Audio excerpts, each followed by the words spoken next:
usage and interest in Solana. And what happened in September of 2021 is there were basically a bunch of folks that were trying to snipe an NFT drop, and they overwhelmed the chain where they kind of users DDoS the chain essentially is what happened. And so mainnet and the Solana blockchain is not meant to be a static thing where you just kind of is released once on mainnet and then that's it, right? Yeah. And so there is a roadmap to improve performance, make it better over time, because that's part of the whole idea of Solana, which is that as hardware improves, then the blockchain is also going to improve in performance.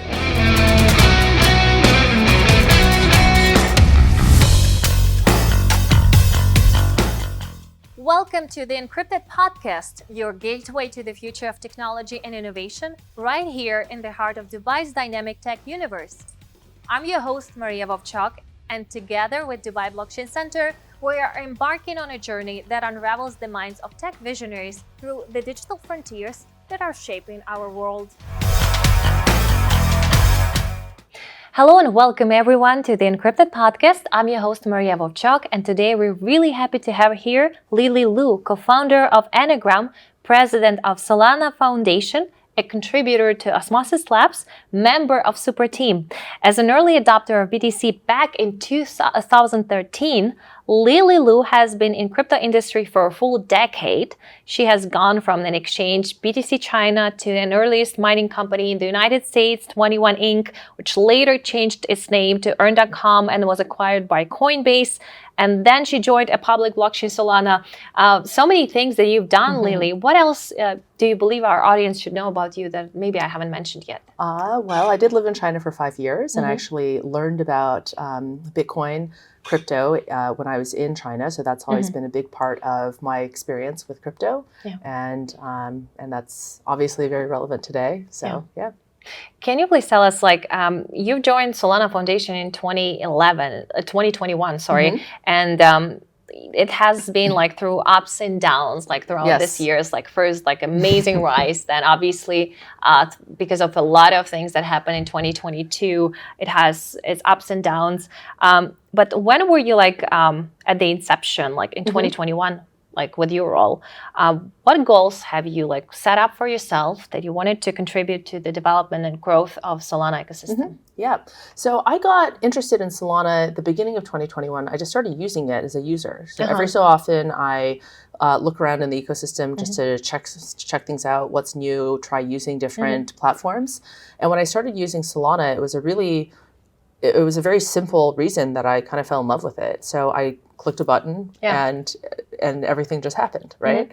And I was so used to, because I did get into crypto starting with Bitcoin 10 years ago and then Ethereum after that, I was so accustomed to you send a transaction and you wait either an hour or you wait a couple of minutes for the transaction to clear. And that's just not something that your average person is going to deal with, right?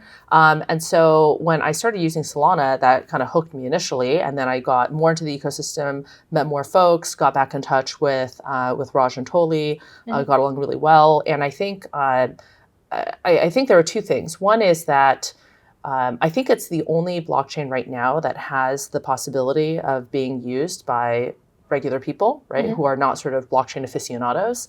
I think that's one. So it's usable by consumers. And then the other is that there's this kind of shared vision that we want to make self-custody available to a billion people, usable by a billion people. Make the applications within crypto such that a billion people want to use self-custody, which of course is not easy, right? And so, for myself, having been in crypto for 10 years, and there's been so many twists and turns in the industry, right? Moves at, it feels like several lifetimes already, right? Every cycle is a lifetime.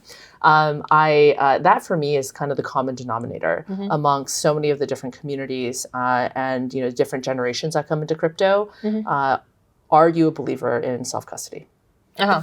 Are you asking me? Well, no, for folks that come into crypto, right? Every time, Because in my also case, for you. I came in crypto because I loved it, the way how you actually be in control of your own funds and you can send it in a couple of minutes. That's amazing. Yeah, 24/7, 365. And as you said, it really feels like it's I don't know, 1 year in traditional world. It's as they call it, like it's like dog's life in crypto. Yeah. So it's like literally 7 times, like much faster. At least 3 times, because typically in the regular world, the workday is 8 or 9 hours a day, and in crypto it's 24/7. 24/7, literally it is at least 3 times as fast. And so for me, that's kind of the common denominator between Bitcoin and Ethereum and Solana and a number of the other different networks out there, and all whether you're more of a DeFi person, whether you're more into the creator space, the common denominator is self-custody. So as you said, like one of the major ideas was like to help people like who are not exactly into crypto, but make them like using crypto more like in this case user-friendly and much easier for them. But for those, for example, who haven't heard so far about Solana, and I believe for those who actually don't know what is exactly proof of history consensus algorithm, I believe it will be interesting for them to know about this. Can you please tell us? Yeah, sure. Okay, so with Ethereum, which opened up this entire space, right? So massive credit and thank you to the Ethereum ecosystem. It's sequential transaction processing, right?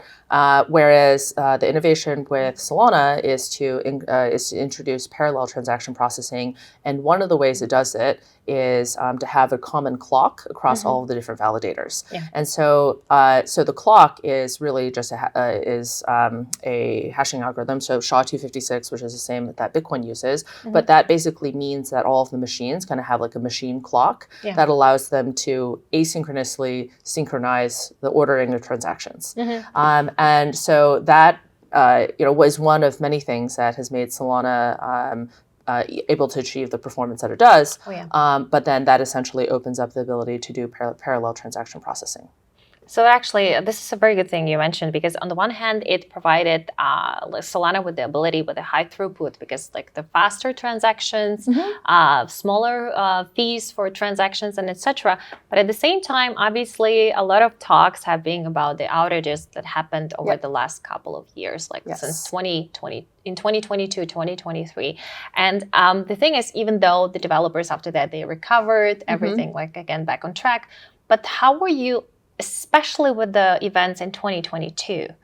How were you dealing with that? Because I also would like to, I really enjoyed like watching this small video about like how one of the Solana members, like from the community members, they created this video as if Solana is like Neo from Matrix, and this is how he's like still standing up. Like everybody's saying that he's dead, but it's waking up and it's going on. So please tell us how was this journey? Certainly. And so first of all, credit to Maddie Taylor, who until recently was at the foundation, is now still running our hackathons, for creating that video, because that was, he did a good job on that one. So let's see, in 2020, the first outage was in September of 2021. And that was right after Solana had this massive rise. NFTs started to go wild on Solana in the summer of 2021. That was, Sol season, Solana summer. And so I think at that point, Solana was a little bit a victim of its own success. The chain had only been on mainnet for about 18 months at that point. And I mean, people just completely went vertical, right? Usage and interest in Solana. And what happened in September of 2021 is there were basically a bunch of folks that were trying to snipe an NFT drop. And they, overwhelmed the chain where they kind of users DDoS the chain, essentially, is what happened. And so, mainnet and the Solana blockchain is not meant to be a static thing where you just kind of is released once on mainnet and then that's it, right? And so there is a roadmap to improve performance, make it better over time, because that's part of the whole idea of Solana, which is that as hardware improves, then the blockchain is also going to improve in performance and other metrics as well. And so it was Solana basically, its growth exceeded the pace of development on the roadmap, because one is more or less linear and the other one, it was exponential. And so that's what happened in September of 2021. And then so the core development team started to push out a whole bunch of upgrades. And by saying they're upgrades, I think that actually understates what significant changes they really were to the core protocol. And really, there are some really interesting features and like a total overhaul overhaul of certain aspects of the blockchain. And so one of those, for example, that I think makes it much more usable over time is local fee markets.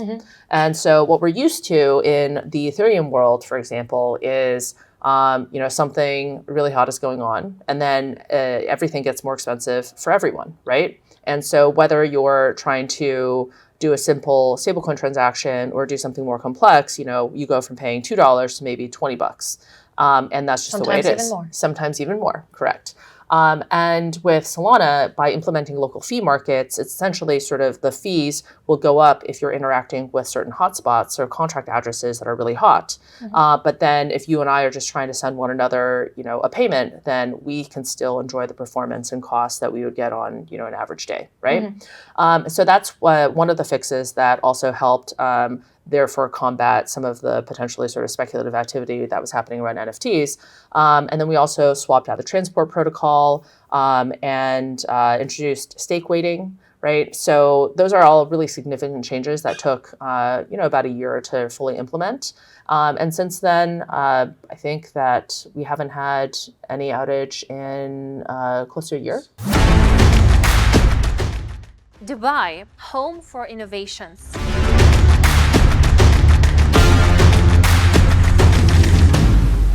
But talking as well about 2022, you actually, everybody remembered that before all of this FTX saga, SBF was endorsing Solana. Do you think that everything that happened in 2022 later on, it kind of affected the challenges you've been facing at the time? I think that I remember November of 2022 very clearly because that was obviously really stressful for everyone in the ecosystem. But the thing is that I think because SBF was such this larger-than-life character, and he also, especially in 2021, was a massive supporter of Solana, starting in 2020 and then to 2021, more casual observers thought that would even go so far as to think that Solana was FTX chain or that Solana was SBF chain even, which is just factually untrue. But I think maybe people adopted that mental model from what is true for a number of exchanges where they have an exchange and then they'll have a chain that sort of goes along with it, right? That's certainly a model that's pretty prevalent in Asia. But in this case, it could be also like the case with Luna and FTX as well. Right, and so I think that a lot of people just assumed that there was something similar going on, which was just never true. Because when November came around, a number of folks thought that if the relationship is as some chains are to exchanges, then Solana must be dead, but totally untrue, right? So it is true that SBF was supportive, especially in the early days, when honestly, I think FTX was also a lot more committed to self-custody in the earlier days. So they helped build Serum in 2020 into 2021. And honestly, that was the first demonstration of central limit order books being totally natively on-chain. And that was really powerful. And then I think there was a divergence probably starting in 2021 when FTX started to prioritize more custodial solutions, which didn't end very well, right? Once again, going back to self-custody. And I would say that, the sort of larger-than-life marketing aside, that's when we started to really feel like there was, one set of folks prioritizing a custodial route and then the others prioritizing a self-custody route. And that to me is the natural divergence because as a company, if you're an exchange, you're a centralized company, right? By definition. And the terminal endpoint of a company is to centralize all resource, human and financial, onto your balance sheet, right? To be like the Standard Oil of modern times. And if you are a public blockchain, then your goal is to own none of the human or financial capital in your kind of terminal, immortal nirvana state, right? And so it's inevitable that even though there's early on, ways that exchanges and blockchains can help one another, in the long run, the interests are diametrically opposed. I wanted as well to ask you because right now, what I can see as well, your super team DAO is actually really active in UAE and in the Middle East. And one of the things, because I'm actually following your community, I see that you're being really active. So you're kind of like not only survived, but it seems like you actually gained a lot of positive momentum over like the end of 2023, and you're actually we're right now in 2024.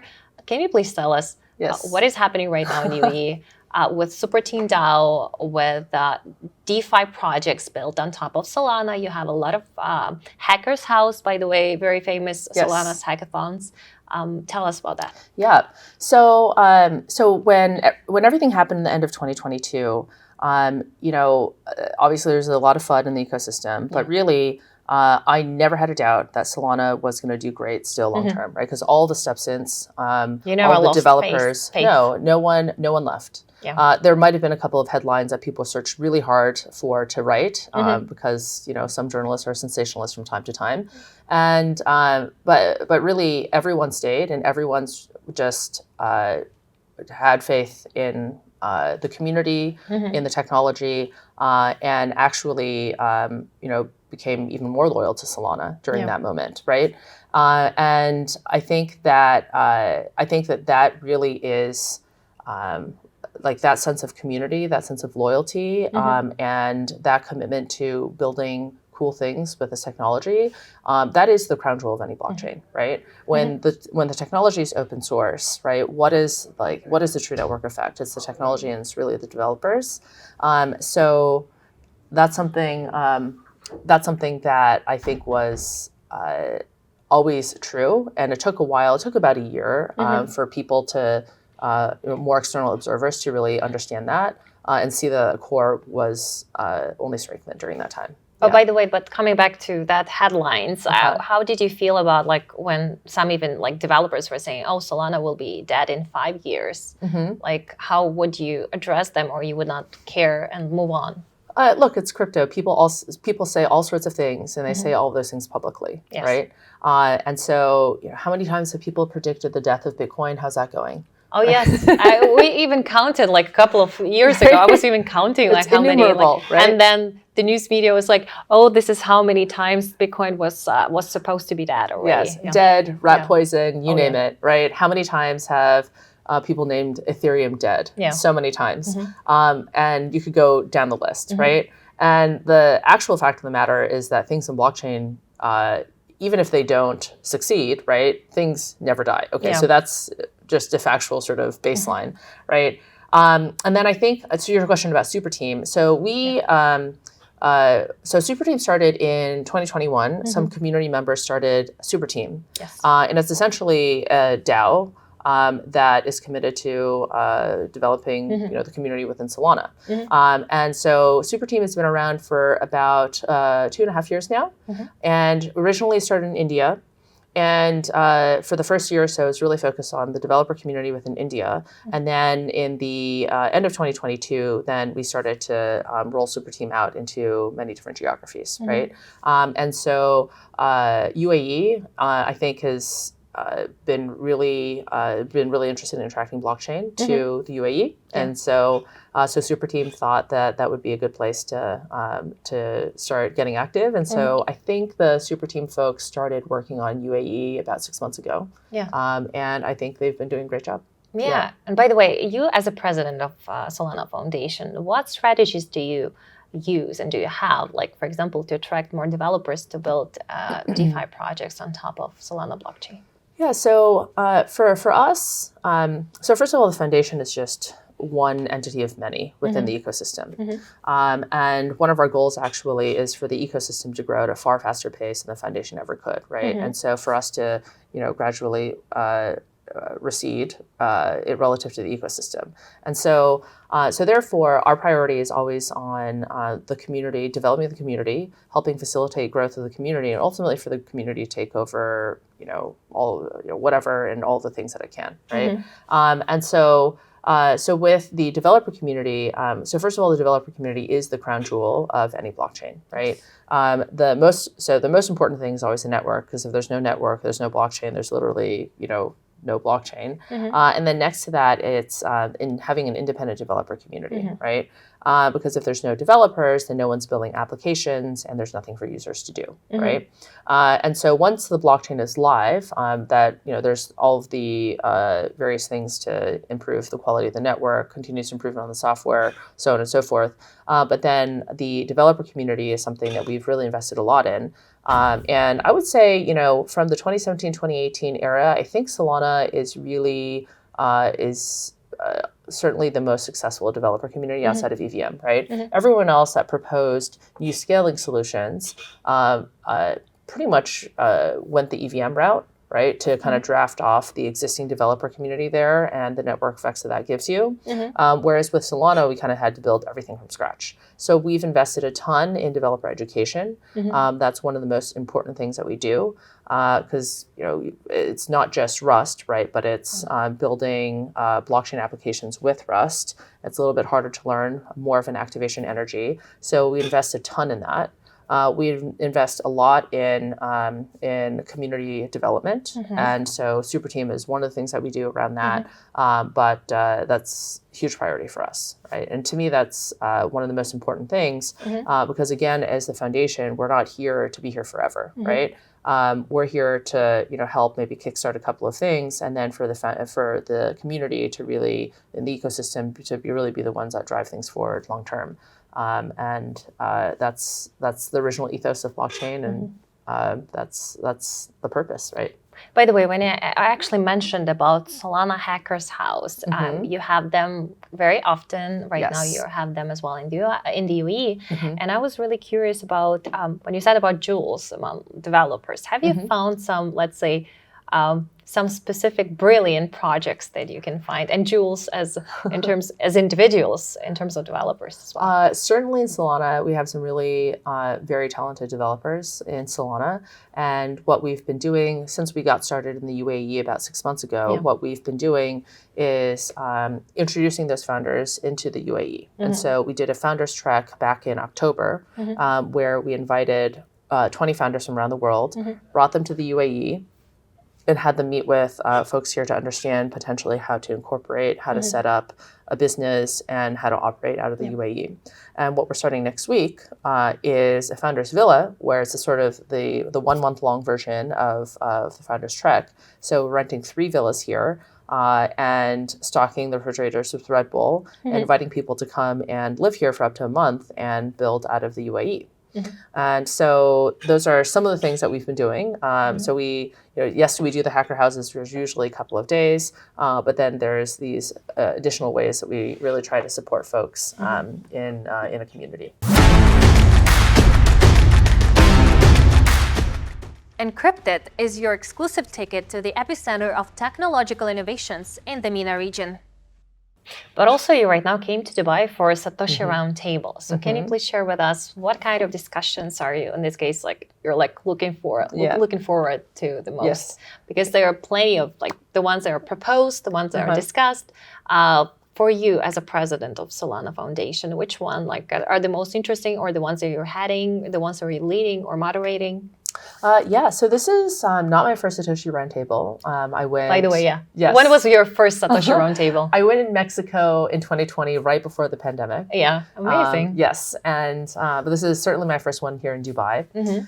And here at Satoshi Roundtable, what I think is perhaps an opportunity for Dubai or the UAE more broadly in the blockchain industry is to actually kind of be a meeting point between Eastern and Western crypto. And so I think that I see that kind of mix happening here at Satoshi Roundtable. And I think that's something that I'm keen to kind of observe this weekend, but then also more broadly is something that I think is going to be pretty unique about the UAE community, right? Because it's geographically in between. And one of my observations I feel like I've had from the beginning, 10 years ago when I got into crypto, is that there's very deep, very strong communities around the Western world, which is typically more oriented on sort of infrastructure, deep tech level innovation.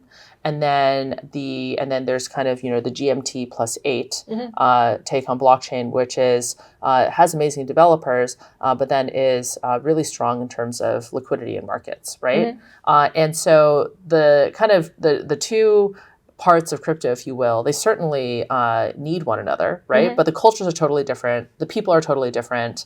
And it's kind of this weird thing where like there's these two, well, probably more than that, like major nodes, and they're kind of aware of one another, right? But then they kind of have like this weird, it's almost a reflection of crypto where you have like these independent nodes and then they sort of reach consensus somehow, right? And so I feel like that's like this parallel kind of operating worlds. And that Venn diagram between them is not huge. And I feel like that's something that the UAE could potentially help bridge, right? Because it's kind of 6 hours in either direction to Europe or to Asia from here. So that's one thing I've kind of been looking for in the audience here. You know what, I was really also kind of surprised when the topic of longevity was suggested here. Yes. And one more thing, if you think about the crypto and longevity, I saw it's like one of the projects that Super Team DAO is working on. So I'm really curious about that. And are they going to discuss it here? Are you discussing it here as well at Satoshi Roundtable, or how is it going? Yeah, so we're really excited about that. Brian Johnson is launching Blueprint, and as part of his launch, he basically did a mint in collaboration with an artist on Solana, and also distributed that through a platform called Drip House, which is pretty amazing founder and great project on Solana. And so Brian is pioneering in many ways, including his openness to using entirely new platforms to really to find and motivate community, right? And I think he put it really well in his blog post, where he said, what the crypto and the longevity communities have in common is an emphasis placed on truth and on individual sovereignty. Yeah. Right. I think that was really well put of him. And I think that's also why you'll see quite a number of people between crypto and longevity. There's a big overlap there. There's also a big overlap between crypto people and carnivore eating as well. Interesting. As we talk about like different kind of community trait overlaps.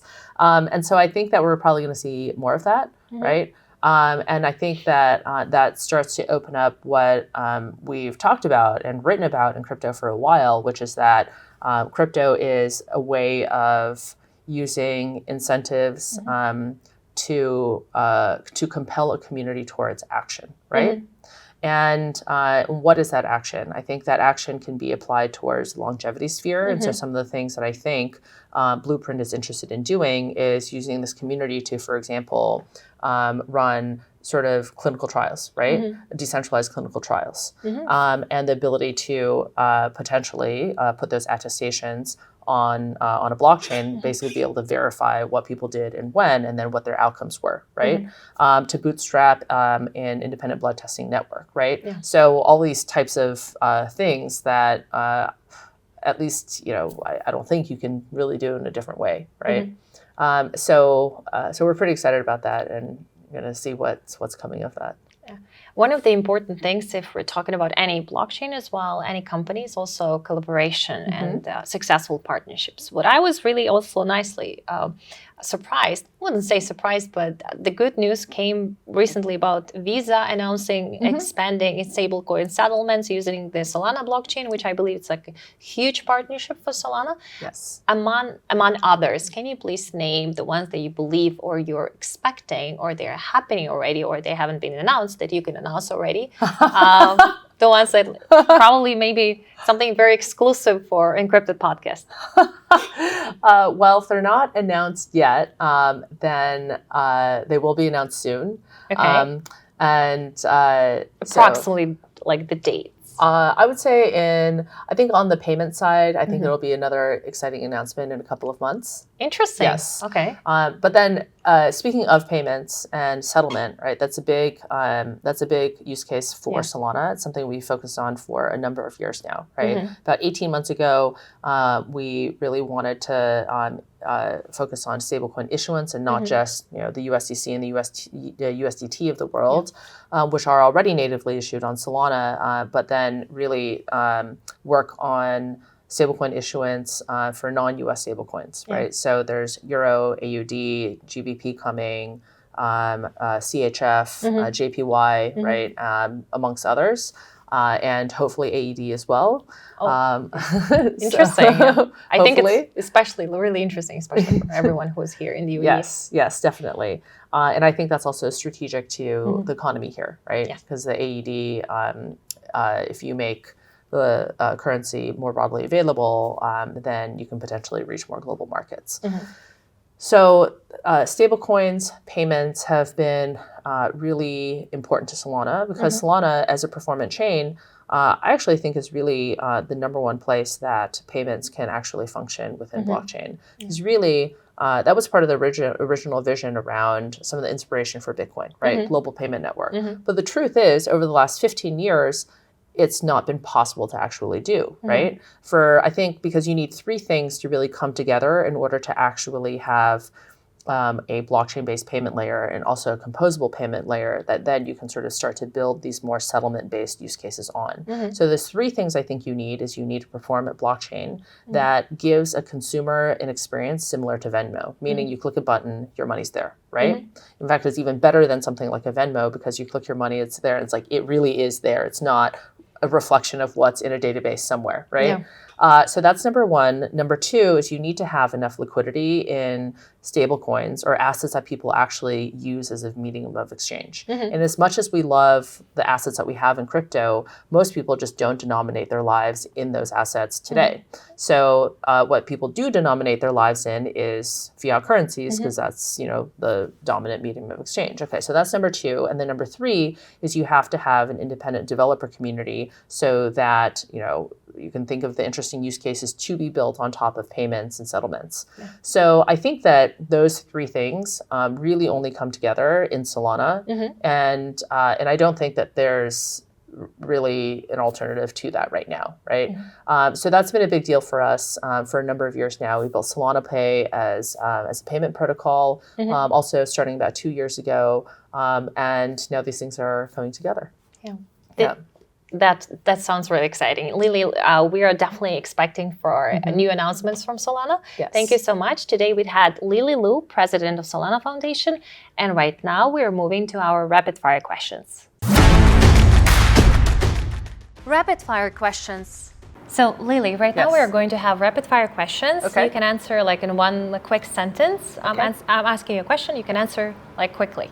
So are you ready? Yes. Okay. If you had to explain Solana to a child, how would you do this in one sentence?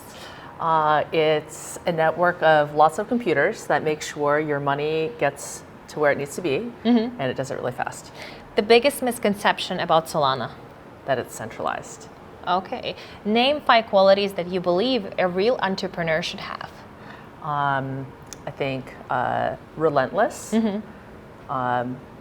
works like a beast, kind, patient, and resilient. Amazing. Bitcoin or Ethereum? Solana? Okay. If Solana were a person, how would you describe its personality in one word?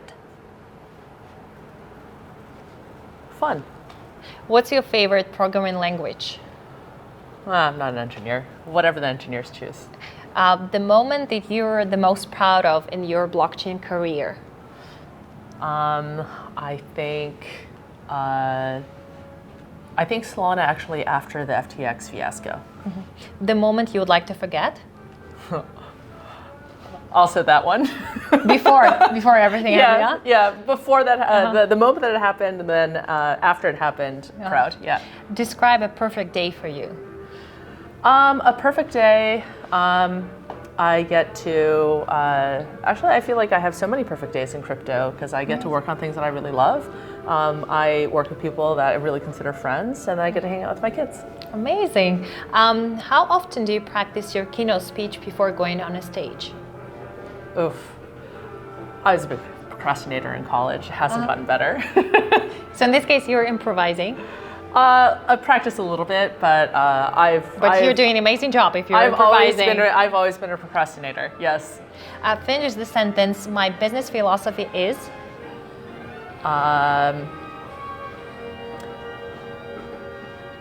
Find positive sum game opportunities.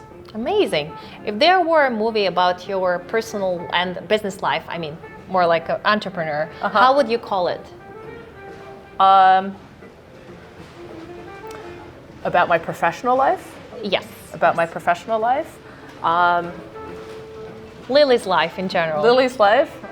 Honestly, I have a pretty boring life. Outside of crypto, no one wants to watch that movie. But there's so many things you're working on. I believe no, that's not true, 100%. Like, especially taking into account so many projects you're involved with. Like, please tell us, just a few. I just named them a few today. Anagram, Solana, Osmosis Labs, Yes. Super Team in general. So Yes. Actually, the reason why we named Anagram is because we believe that blockchain is reordering the world. Amazing. Not that Anagram is doing it, because that's too sort of self-congratulatory, that that's not cool, but blockchain is reordering the world. The most overrated blockchain project in your opinion? Oh gosh, I don't know, like your 10th dog coin, right? Okay. The first ones are good, the 10th ones, yeah. The most underrated?